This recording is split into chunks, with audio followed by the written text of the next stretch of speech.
Well, here we are playing Galactic Destiny. Um, just about to start. And this is my first look at the game. So I'm going to kind of step into it and look at it as we go, basically.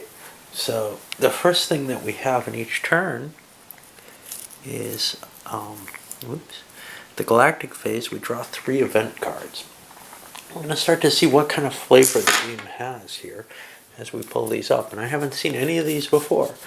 The first one, New Pleasure Dome Chain. Wealth floods the Ajira stock markets. Parties gain 5 money for each Ajira they have in play. Now that's going to be a race. We have to look at the different...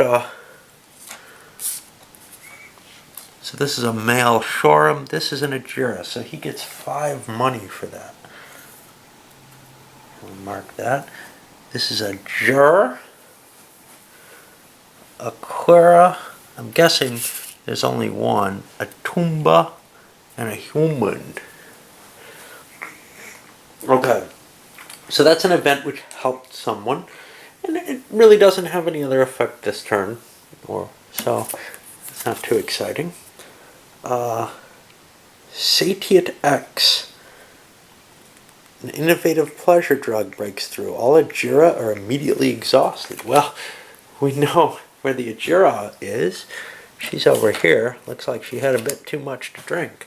Now, each of these races has a page or a column of some explanation.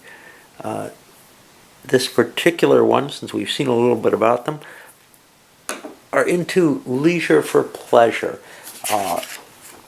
And now the particular party here, the Black Iron, well, let's see what that is. We have descriptions of them as well. And that's actually easier to see on the card. Only together can we survive. Sacrifices must be made for the greater good. We all have needs, but we must set aside for the end of it's us or them. Well, that doesn't really fit the Ajira mold, so that's kind of weird. It feels like a mismatch. Anyway, now we picked the third one, but since we had 2 from that, I wanted to see what it is. This is an infestation. There is no roll for infestation this turn. It automatically occurs in the drawn sectors. Handle is normal. Okay, so that's going to mean we don't roll to see if there's a 10 or more. 3 sectors are going to automatically go over to She-Ra. Now we get those 3 sector cards. And this is where the campaigns are going to be. And this is kind of a shame because in a sense, the events don't feel like they really need this. I'm going to use this space for those. I've got to figure out where to put the events and discards. They go back into play once they're used. And the same is with everything. We'll grab 3 sectors and see what we're going to see here. The first one is Majesh 4, which is going to be Sector 51. Ashar System, Sector 18. And there's kind of a picture to show you what it looks like, its shape, and where it's going to be found to help you identify it. And then Jekai Cluster, which is Sector 50. These are all kind of not close. And now I have the problem of having to open the bag. So I'm going to turn off for a moment and come back. Alright, so let's grab 3 of these. Sector 51, and it's going to be kind of out here. There it is. And we put this here. This would indicate that it's a campaignable sector. This one indicates that it's an evil sector. Sector 18, well, that's pretty deep in. That's fallen. And Sector 50, which is going to be out near a tail, out here, near 51. So we've got this outbreak that has to be dealt with. Let's keep looking what else we can do. Draw 2 action cards each. So each player is going to get 2 action cards, 2 Senate cards, and then they're going to collect their resources. I'll come back after I do all that. Okay, so now we're going to enter into this Senate phase. Elections happen if applicable. There's going to be votes on the Republic fleet and votes on the prosecutions. Well, there can't really be a prosecution. There can't be an election. We're not in the election cycle yet. The game kind of goes 3 turns before we enter that more complex period. So these parties and the threat aren't really apparent yet. The need to like coalesce into one of these parties isn't really obvious. So maybe the party which rules is more centrist and kind of unwilling to commit to the kind of harsher measures or more extreme pleasurable measures that some of these different parties represent. Okay, now here's the problem. Everybody's got a handful of stuff, and I got to kind of figure out what kind of deals they're going to cut. And all of this is going to happen without any real mechanics going on. That's great for me. I like that kind of game, but it doesn't show up well on camera what's going to happen there. So we'll come back maybe partway through the Senate phase once decisions are made. But I did want to mention, how many cards everybody's got. We're talking 4 actions each and 3 senators each. And these can start coming into play right away. Nobody's really opposed to each other right now. And clearly something military will probably have to be done about these sectors, which may mean players actually avoiding sending,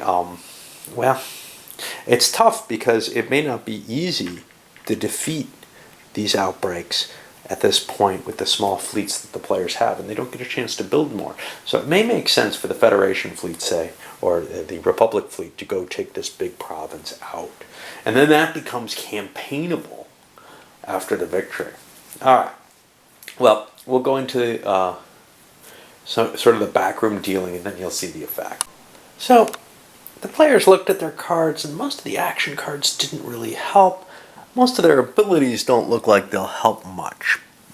This guy gets 10 money if there are no successful invasions, but most of the players won invasions, and the only votes that were really going in favor of not committing, actually they were the only one in favor of maybe not committing the fleet. And this player wanted to commit the Republic fleet to these 2 provinces that are easier to take, to maybe get them out of the hands of a military conquest.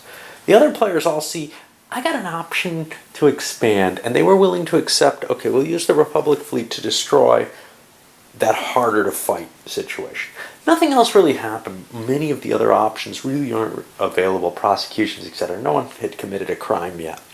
So we're going to go to the intrigue stage, and at this point, fleets get to move. Now here's the issue. Everybody's kind of in the same position. So we just really are going to be rolling to see who goes first. Since it's completely random, just roll-offs, what I'm going to do is I'm just going to mark these using counters, as I would in another type of game. Player 6 is over here. Well, I wouldn't have done that. I was counting from the beginning. Okay, so player 3, 1, 2, 3 would be yellow. And now I'm on 3 players. 1, 2, 3, 4 is green. Purple, and well, I don't have to roll for white. They're already chosen. And I'm going to keep kind of a player order here. And in a sense, these don't actually have to remain up either, because they're not actually having an effect on play either. So neither the events nor the sector cards really have to stay up there this turn. Sometimes the events might be important to remain up. I left those up, but they don't really help. Okay, so here's the deal. Red can commit their fleet to one of these 2 places. They don't have an admiral. They don't have what they might consider. There are cards that can untap your guy, but they don't have one of them. They don't have something to end up giving them any real way to move forward at this point. So what they're going to do is they're going to still make an announcement, because 2 dice versus 1 die plus 5, they've got a shot of taking a territory. So they're going to go for the more valuable of the two. Both are about equal. Does either one give them an advantage? Not terribly.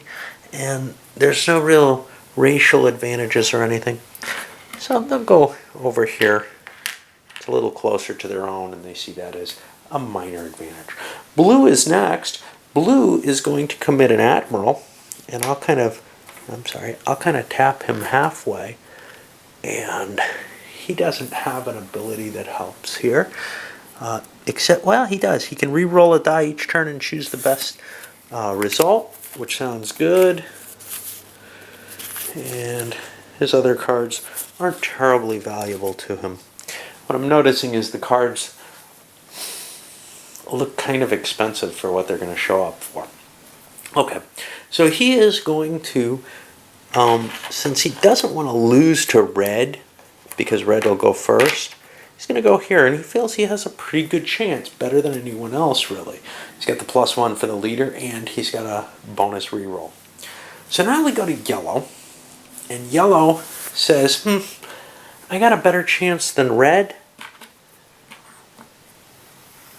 if I get there, so I'll go in. There's no reason not to do this, and he'll commit his admiral.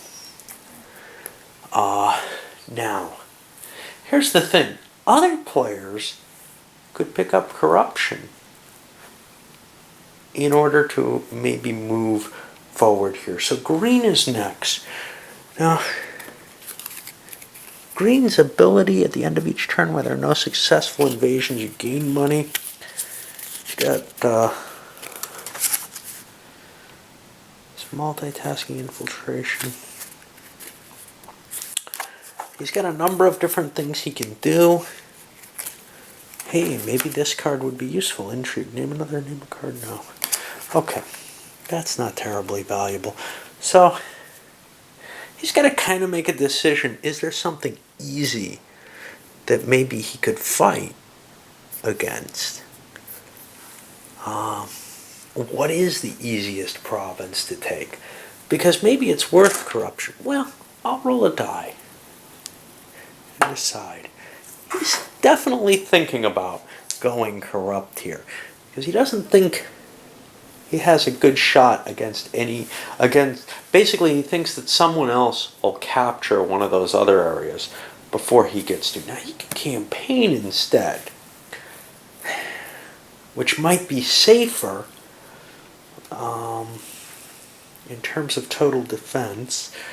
There's just so many, it's a hard call at this early point in the game. What can I do? What can I not? Do any of these make sense? I don't really know if I want to move my fleet. I'm going to hold off with green, see if maybe purple wants to. Purple gains a money for every fleet the other parties purchase.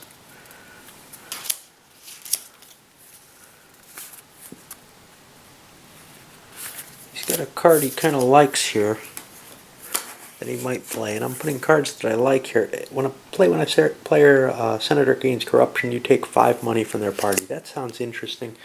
He's going to keep that up and think about it. Now, what about his own action? Is he thinking corruption here? Again, there's provinces.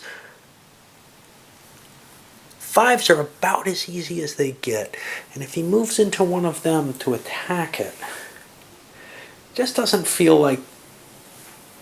Give it a little bit longer before he decides to. Now, what about white? White says he can give another player an action card in his hand. This is really a crappy power. I've been looking at these cards. You name another card that you want, and they have to give it to you.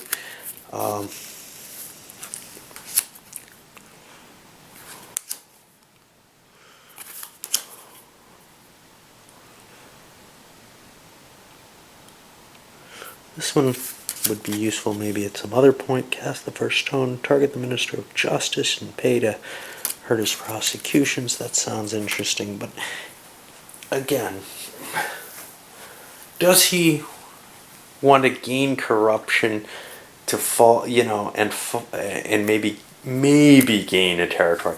It seems risky at this point. So everybody's going to hold off on that, actually. So now we actually resolve the invasions. In this one, we have 5 fleets. It's going to be 4, 5 dice. And he doesn't get much. 9, 13. He could be tied here. He's not quite. 12. He loses a fleet. The Republic loses a fleet. And all these fleets are the same, whether they're balls or anything else. But this area is now eligible to be campaigned in. Which may mean that players may go in there and try. Okay. Now we go to the next player to have one, which is Red. Red does not have an admiral. Red's going to be rolling only 2 dice. He rolls a grand total of 6 against, well, he can't win. Against a 9. He doesn't succeed. Is there a cost to attacking? I'm not sure. Maybe there is. There's the corruption cost, but I think that's it. Okay. So red's done. Now we go to blue. Blue taps their admiral, who they sent. And they get 2 dice plus 1, which isn't terribly good either. They get a total of 6. And that doesn't sound good. Actually make it 7 because of their thing. They're facing an 8. They're going to re-roll their 2. And they get a 6. So they have 10, 11, and they actually get a re-roll on that for 2 more, 13 to 8. They've won this. So this is actually defeated. A blue token goes into place. They've used their power, though, which I'll tap over. They may re-roll 1 die each turn. They've used their power for that, and they had to. So now they're at an advantage here. Yellow's next, and yellow gets just 2 dice as well, but they have an admiral who they sent. So they rolled an 8, 9, and that's going to be against a 7, so they also won their fight and get an advantage over the other players here. Okay. Now, here's the thing. These are actually campaignable sectors still, I believe, so we'll turn them gray because an election can still happen there. Okay, now that's all the invasions. We go to the campaigns. And here, each of the players in turn has to decide, are they sending a senator somewhere to maybe try to take the provinces from another player or whatever. Now, red is not going to. Blue has used their senator. They can't. Yellow's used their senator. They can't. Green. Well, green is thinking, So I could go in, roll a die at +1 for my leader, and I'd have to defeat either 7 plus a die or 5 plus a die and whatever influence is thrown in. It doesn't sound like a good deal to me, and that's kind of the problem. These territories that are campaignable, they're going to be tough to take.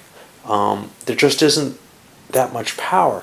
However, they do think that going against the 7 plus a die with their $5 may be a deal, so they're going to commit to going in there.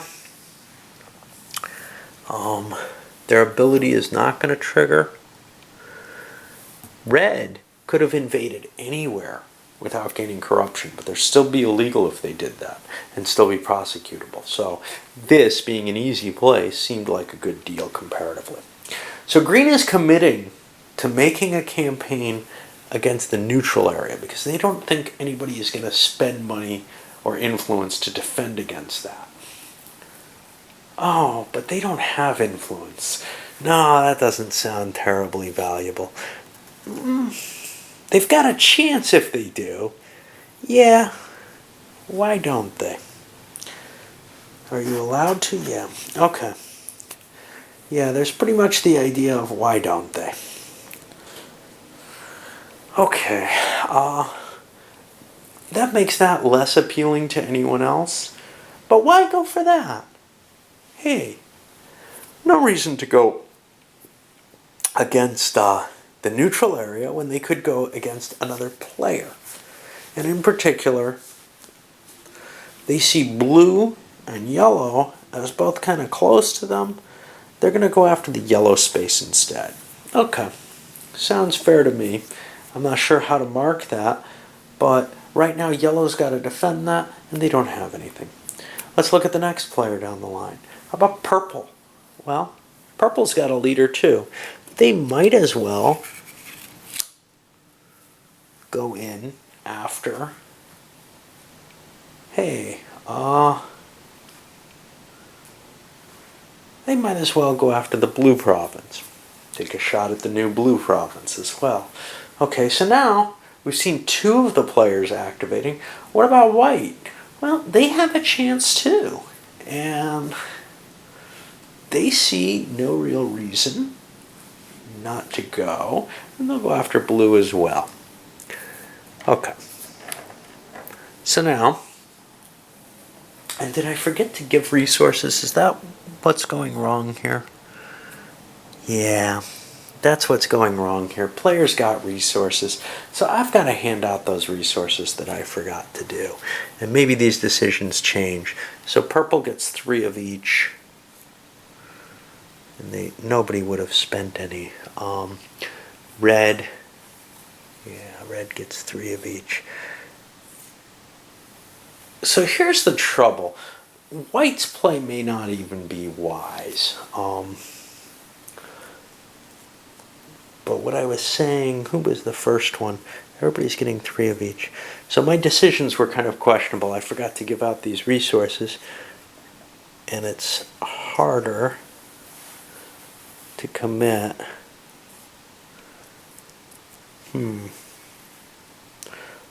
So what do we got here? Well,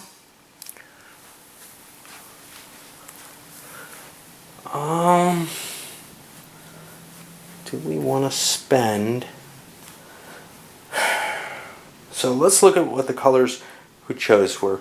Green has 3, so they're actually going to go after this one. And who are my other choices? Purple. Purple wanted to go after this one. And white will go after this one. Okay, that sounds fair. Alright, so let's take care of the purple shot at the 7 first. He's going to spend his influence for this. So he gets +3, +4 for committing his senator. I don't think he had any cards to help him here. Nobody gained corruption.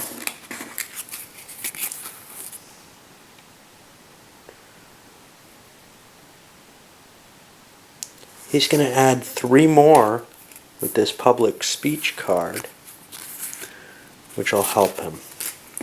So he's at +6 total against a 7 area. And he gets a 10, and the 7 area gets an 11, and he failed and played a decent amount of cards against that. Now,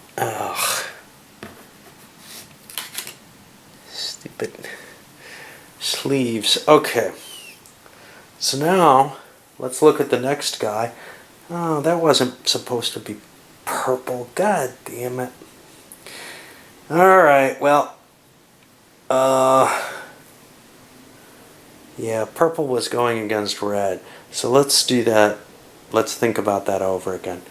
We're going to still say he lost, I think.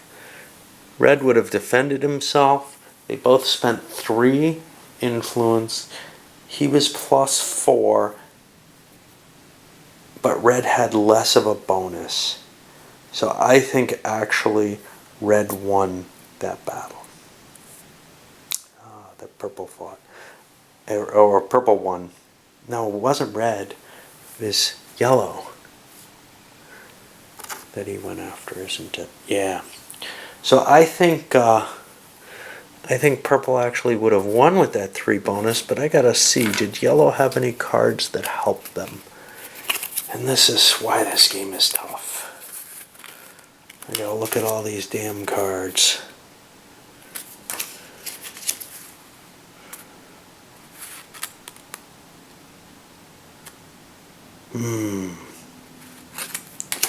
Well, he's gonna pay 3 money plus the cost of that card to negate it. That card didn't cost anything, the public speech. So green just had to, or yellow just had to pay 3 money to stop it. And I've got to load this up because I'm getting a little flashing light. I'll be back in a moment. Okay, so now, where are we? We did the purple one kind of out of turn. The green one should have been first. They're the ones paying 3. Looking at their cards, though, if I can find them, they had, I believe, nothing that helps. So, they're just at the natural +1 plus the 3 influence they spent +4 against +7. Let's see if they can win.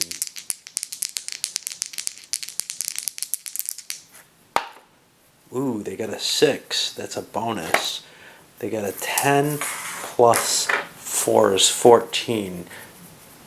Oh no, they weren't going for that either, were they?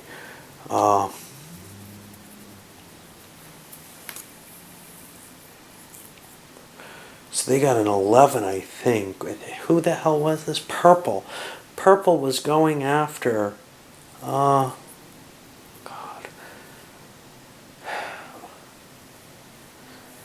I guess purple went after blue. I can't remember what I decided, and it's really hard. So they're at an 11, and they're facing just a 1. Could blue do anything to prevent this? Because they would hate to lose their new area. And I don't know.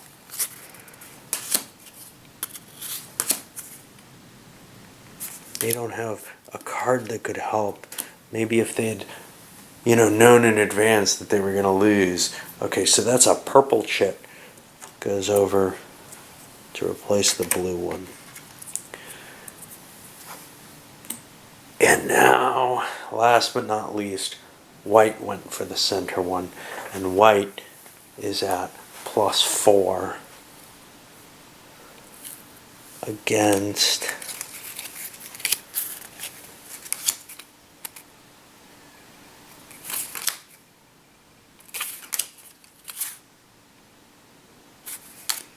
with nothing against +7. Not a good trade-off, but okay,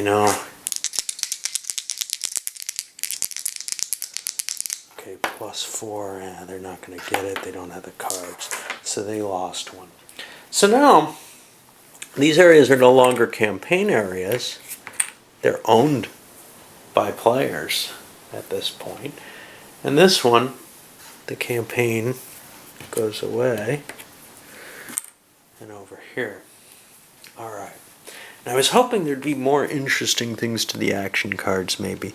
Now, we're at buy fleets and senators. And I've got to come back and I'll show you who bought what. Because the decisions here are really just a cash payout.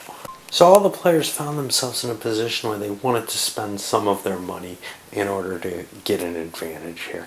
And I'll look at them, not necessarily in the order that the choices were made, which was supposedly in this order, but it could have been simultaneous for all I care.